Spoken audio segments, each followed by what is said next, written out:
سيدنا محمد.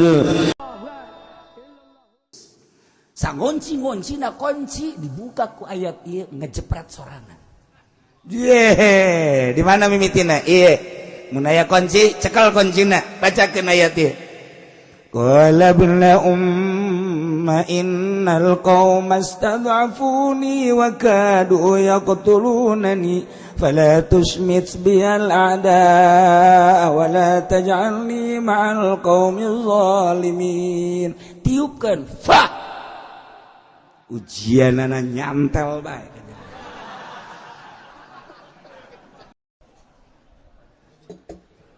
kudu kumaha tuh kiai mun hayang manjur Puasaan heula. sabaraha poe kiai puasana teu lila 100 poe. Tuh siapa dibere puasa 100 poe ngajoak. Bau budak paeh hasan aing mah. Macanna sabaraha kiai mal dibejakeun. Tetep kudu aya riyadhah khusus ngan ieu menyaritakeun ayat ieu bisa digunakeun paranti muka kunci. Ke mun deuk perang karak diturunkeun. Can perang moal bisa. Maksudna buka kunci naon? Lamun aya senjata Amerika anu ngonci nu mantap kuari dardur senjata Amerika bisa dikunci kuncina bisa dibuka ku ayat ieu. Di Baghdad hareraneun orang Amerika dikunci sak kunci-kuncina make remote makanya mukana ge. Tapi bisa dibuka maka ayat ieu. Kagetin orang Amerika. Kaget. Ieu tah ayat ieu mantak loba nu asup Islam. Panglima Amerika asup Islam. Lantaran naon? Ketika manehanana neundeun satu senjata dikunci nu mukana kudu make remote ternyata bisa dibuka, bisa dicokot ku tentara Irak. Nyana dirinya menyelidiki, setelah menyelidiki ternyata kekuatan ayat ieu asup Islam nya. Loba teng baja nu lempang sorangan padahal dikunci ku Amerika. Dikunci teu bisa sembarangan. Bacakeun ayat ieu ku tentara Amerika, ku tentara Irak. Qala ibna umma innal qauma istad'afuni wa kadu yaqtulunani fala tusmit biyal ada wa la taj'alni ma'al qaumiz zalimin. Muka trek ditumpakan ku tentara Irak. Masya Allah, lain lalagaan ayat ieu. Mun aya awewe ngabangkang bae Bacakeun ieu. tah mulai tah ngepek. Ieu teu kuat efek sampingna doang ya. Ya Allah. Ngan make syarat. Teu beunang sambarangan ieu mah keur nyaritakeun kagagahan ayat ieu.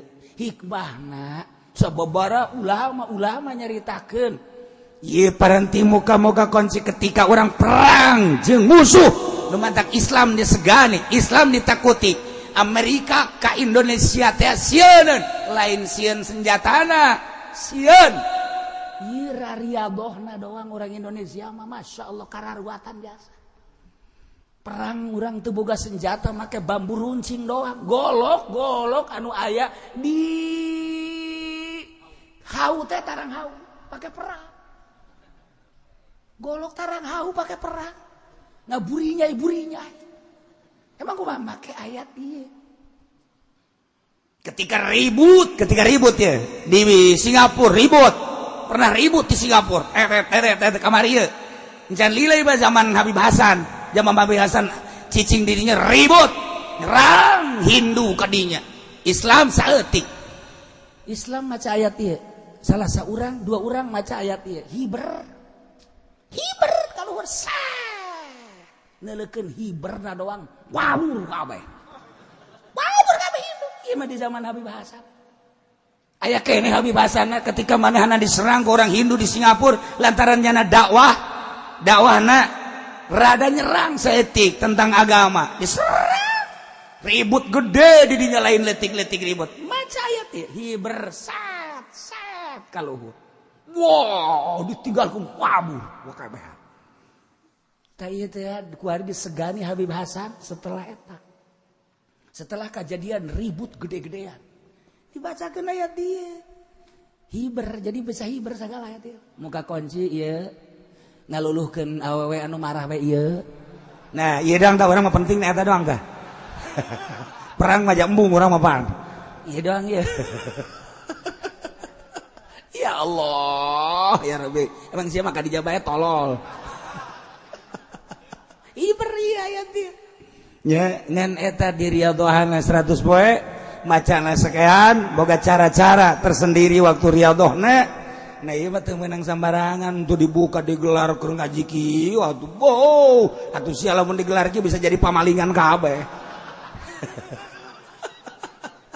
dibuka kunci kos kamari pareum tek kula ngomong pareum emang kula teu nyaho di hareupeun kula anu neleponna kumisan make batik make calana emang teu nyaho mun mal dibejakeun ngaranna nu mareumana di ditu nyaho wah Allah dibere nyaho dibaca ayat ieu kula langsung keur ngadep ka ditu maca ayat sat langsung ka deuleu jelema langsung nu mareumana ka deuleu ngan kula teu ngadoa ka Allah cukup didoakeun ku masyarakat loba ribuan masyarakat kadoakeun goblok ka nu mareumanana asana moal kebel teh jelema hirupna di jelema kabeh urang Bandung urang Tasik urang Garut urang dieu nyaritakeun panenen goblok nu mareuman tolol di goblok-goblok atuh goblok beneran emang teu kadeuleu atuh kadeuleu jieu teh kadeuleu wah Allah dibere neuleu dibaca ieu ayat teh qala inna innal qauma istad'afuni sret kadeuleu kumisan jelema make batik make calana tek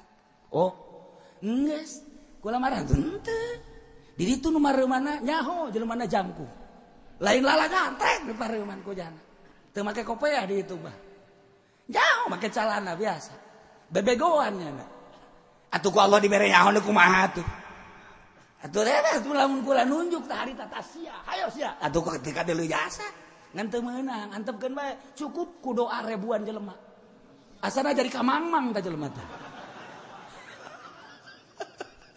ayat ieu baca ngan puasaan heula 111 poe nambah wari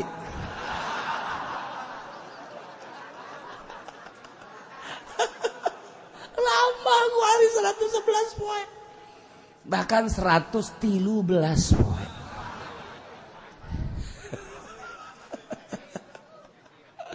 ieu lain letik-letik ayat ieu teh badak aya ge boh keur caritakeun kagagahan Kangjeng Nabi Musa nu hurung Kangjeng Nabi Musa bisa luluh ku Kangjeng Nabi Harun alaihissalam ku ayat ieu diabadikeun ayat ieu qala ibna umma innal qauma istad'afuni wa kadu yaqtulunani fala tusmit biyal a'daa wa la taj'alni ma'al qaumil zalimin trek tiup teu kudu deket-deket jauh ge bisa cara di Irak senjata-senjata Amerika nu mantak bisa karebut kunaon atuh kapan eta aya kuncian senjata teh barareunang kabeh atau kapan ditutup kuncina ditiup ti kajawat sat asup Masya Allah ribuan manusia kuari nu asup Islam di Amerika kulantaran loba keanehan-keanehan keajaiban-keajaiban ketika perang di Irak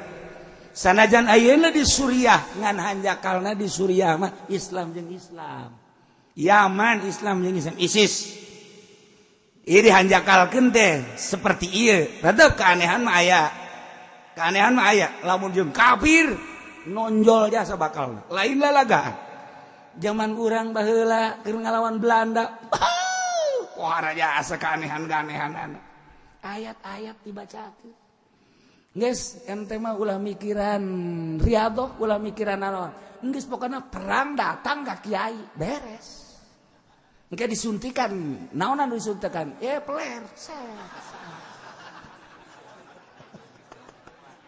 Kiamat daerun eta kan nyuntikan peler jelema. Begitu perang kabeh kasieun datang ka nyana. Ulah sieun cenah. Nyokot kitu cucuk kali age cokot. Prosotkeun calanana. Suntik. Suntik disuntikan pelerna. Wow, gagah sakumaha kuda sander. Wow, atuh pamajikan lagi bungaeun jaga-agah. Kan pamajikan teh mun lasalaki puluh ya peler resep. Terus apa nya salaki puluh ya puluh. Wah lamun gua agak kakarak. Iya kakarak jeung kuda ya bener ya. Suntik. Maka ayat bismillahirrahmanirrahim. Gagah. Enggeus. Sebab naon? Riyadhah kakarak dibere 113 poe bae gitu. Wow. Asana meme anggeus pae aing ieu. Atuh geus bae nu Riyadhah nama wali kajeun. Urang mah ge datang we kanyana. Supaya gagah suntik make kali age. Mun teu gagah pae.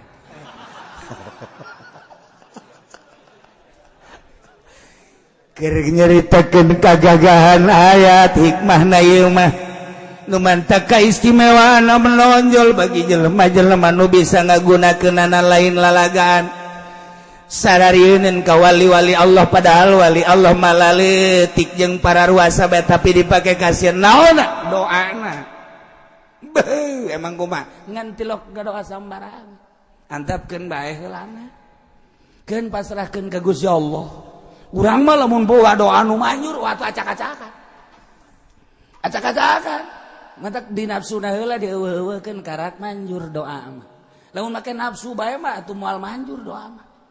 Batu moal manjur doa, boh menang salah saeutik. Urang diomongkeun ku batur, kesek sia. Kesek beneran.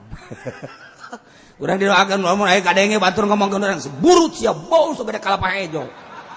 Atuh moal beres, atuh kos kitu mah moal aman atuh nafsu ngaranna. Ulah wali menteu. Sadaekna ngomongkeun goreng sadaekna, pasrahkeun ka Allah. Jacak Allah ge awas ya. Ulah sambarangan ka wali aing. Lamun wali aing dihina ku sia teh kudu nyanana aing nu tandang cek ku si Allah. Da ku wali mah geus nafsu sabodohan nyanana ke ku Allah dikutuk salat. Ye, ulah sambarangan ka wali Allah. Ngan lamun wali geus ngadoa karak. Eta mah ngadoa. Anu di dieu ulah-ulah Syekh Nawawina. Minantu Syekh Nawawi. Najihun tah nu mantak aya mandeg dirinya. Tsunami gede. Teok, jelema kabeh kaget. Parai asana ieu. Nyana nangtung dinya doa ka Allah mandeg. Doana ge lain Allahumma mandeg. Mantak aya kampung mandeg. Tuh, jadi doa teh kudu Allahumma. Wow, urang mah ngariung datang ka babudah. Hizib dipake hizib. Sakumaha deuk perang. Ngadoa ka eang-eang ilaruh eang anu. Ngariung mah teh kudu kos kitu angel ka menang berkat. Geus bae cara almarhum Abah geunaheun Abah mah urang diajak ngariung ku Abah getap. Kunaon mah? Nya mah babari jasa ngariung sakitu lobana. Ilah hatur Al-Fatihah. Sahabat ngopat Al-Fatihah. Syekh Abdul Qadir dia barengkeun kami Al-Fatihah. Geus beres baca qulu. Doa ge kadenge ku urang. Mantak bisa na murid-murid teh ngadengekeun Abah gandeng maca doa. Allahumma ya muhawwilal hauli wal hawil halana ala sanana. Adina biduna sana bil akhirah alhamdulillah rabbil alamin. Nah bagikeun berkatna beres. Ngirahin ngariung jeung Abah mah tuh beres geus. Bo ieu mah hadorotna ti jam 8 eureun jam 9. Encan maca Yasin, maca Alam Nasroh. Janyana ge tilok aya di imahna mah. Emang lu baca lemah bae aju action gitu. Heran aing mah. Baca bae di imah, mamanjurna bikeun ketika gariung udah sese. Masyarakat datang aku polisi ka. Angkat leungeun ti sakieu datang ka sakieu. Sugan leuk ngeusan ngangkat deui, turun deui. Kebal-kebal disumpahan tek patek tak yai. Masya Allah sorangan dek angel mah sorangan. Nah iya ayat lain lalagan mantap Kangjeng Nabi Musa ngadoa ka Gusti Allah qala rabbi firli wa li akhi wa adkhilna fi rahmatika wa anta arhamur rahimin. Cek Kangjeng Nabi Musa Rabbi he pangeran abdi ighfir muga Gusti ngahampura ka abdi kana kalakuan abdi pagawean abdi terhadap dulur abdi jeung sangka-sangka salah abdi wali akhi jeung muga ngahampura Gusti ka dulur abdi nu ngaran Harun dihijikeun ku Kangjeng Nabi Musa. Pasti Kangjeng Nabi Musa makan geus muka lama jeung Allah wawuh jeung Allah pasti diijabah. Ya Rabbi pangeran abdi pirmoga ngahampura Gusti lika abdi kana kasalahan abdi terhadap dulur abdi oge wali akhi jeung muga Gusti ngahampura ka dulur abdi yane Kangjeng Nabi Harun wa adkhilna Gusti muga Gusti ngasupkeun ka abdi sadaya abdi Kangjeng Nabi Harun oge umat-umat abdi pi rahmatika dina rahmat Gusti ja Gusti maka panuantar hamur rahimin pangulas-walasna anu warlas kabeh tandingna kawelasan Gusti bere kawelasan Gusti ka abdi sadaya Gusti ieu hebatna Kangjeng Nabi Musa alaihi salam